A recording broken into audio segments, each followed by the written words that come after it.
It's impossible to talk about referendums in Canada without talking about provincial electoral reform.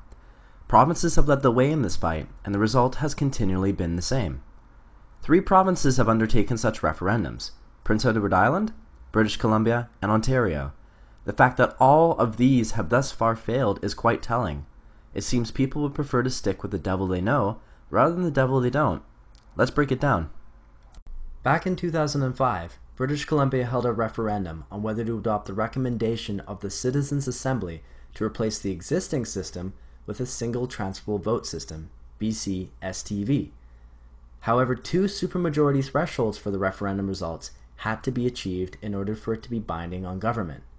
The first being that at least 60% of the votes were cast in support of the proposal, and that a simple majority favored the proposal in at least 60% of all electoral districts. The final result of the referendum was favorable to the proposed reform, which was supported by 57.7% of the electorate, and a majority of pro-reform votes was obtained in 77 out of 79 districts. Although the proposal failed to meet the thresholds established for the reform to be binding, the result was very close. The overall popular vote was just 2.3% shy of the threshold. The unexpectedly high popularity of the voting reform was quite surprising. Through opinion polls, it was determined that the public was poorly informed right up to the date of the referendum. The campaign received limited media attention, as both major parties were officially neutral on the proposed change. Just days before the referendum, 2/3 of British Columbians admitted to knowing nothing or very little about the proposed STB system, and according to a post-referendum survey, over half of those who voted against STB said that they did so because they did not feel knowledgeable. BC STB was not adopted, but the high approval vote convinced the government that another referendum should be held, and was scheduled for 2009. Prince Edward Island also held a referendum in 2005 on switching their voting system. They voted on MMP, or Mixed Member Proportional. The province had experienced some uneven results in previous elections with first past the post, which included cases where the opposition was reduced to only 1 or 2 seats despite having a combined vote share of 45%.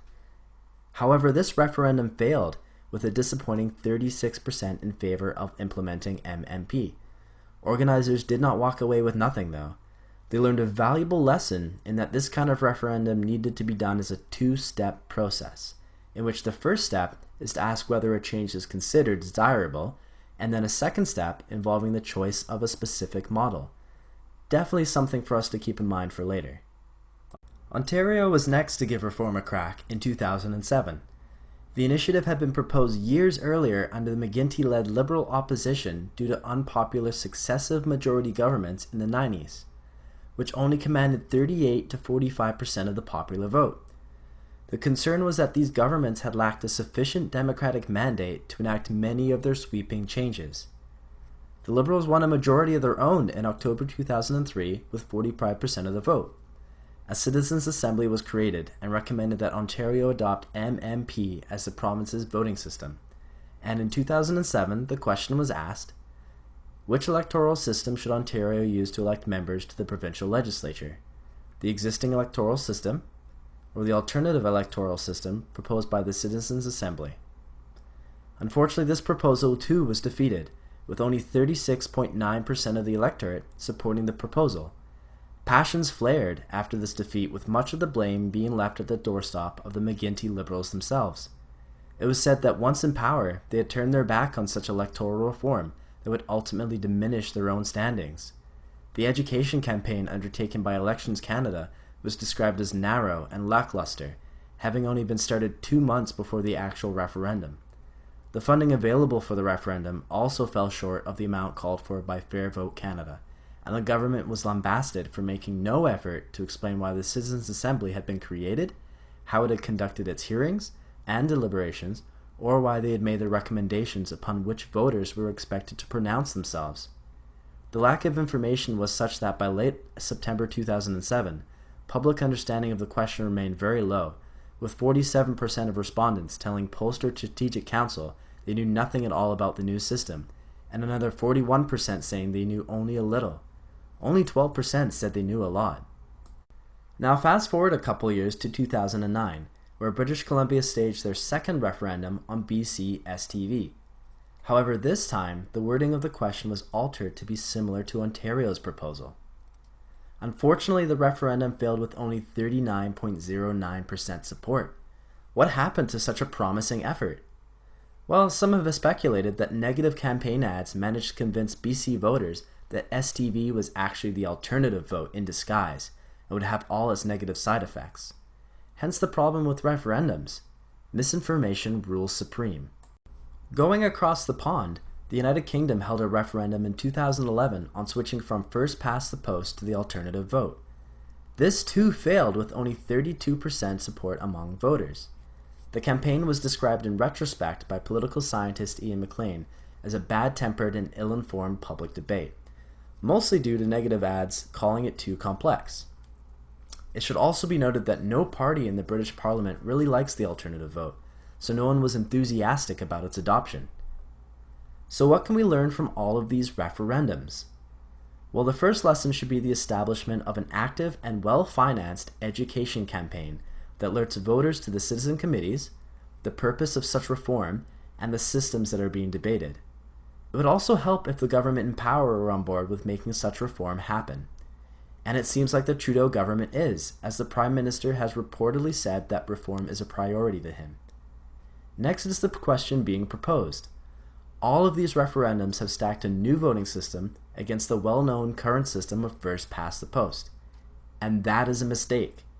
Organizers learned in PEI that a referendum on voting reform should first eliminate first past the post, or ask if change is needed before proposing a replacement. Then instead of having first past the post as an option, the referendum should be between two opposing voting systems. This avoids the format of the referendum from being the way things have always been, versus the scary change I don't understand. And many commentators argue that we have already had that first referendum, as a majority of Canadians voted for a party that includes electoral reform in their platform. Andrew Coyne of the National Post has repeatedly expressed this opinion. The question should also be raised as to whether a referendum is needed at all, as we do live in a representative democracy. We don't have referendums on budgets, or what you can be thrown in jail for, or when to go to war, or any number of things that are at least as important and often better understood. But polls have indicated that Canadians do want their say on a new voting system. And interestingly, Nathan Cullen of the federal NDP has proposed a curious answer to this. He recommends that if a referendum were to occur, that it should be held one election cycle after the system has been implemented. This would give Canadians a chance to see how a new system would work and if they are comfortable with it. It's also a great insurance policy against a bad electoral reform option like the alternative vote. So if the Liberals end up pushing AV in a power play, everyday Canadians can push back without worrying about a misrepresentation in government. PEI is again trying for reform, with a referendum being held later this year. Many options are on the table. Let's hope they've learned from over a decade of voting reform referendums in Canada. So whether a referendum on federal electoral reform will be held is still a very undecided matter. But it should be noted that some reform options are being pushed ahead without one. In Ontario, the provincial Liberals have allowed municipalities to use the alternative vote to elect city representatives instead of first past the post. This small-scale implementation is great as it allows Canadians to see how change is possible and that first past the post isn't an inevitability.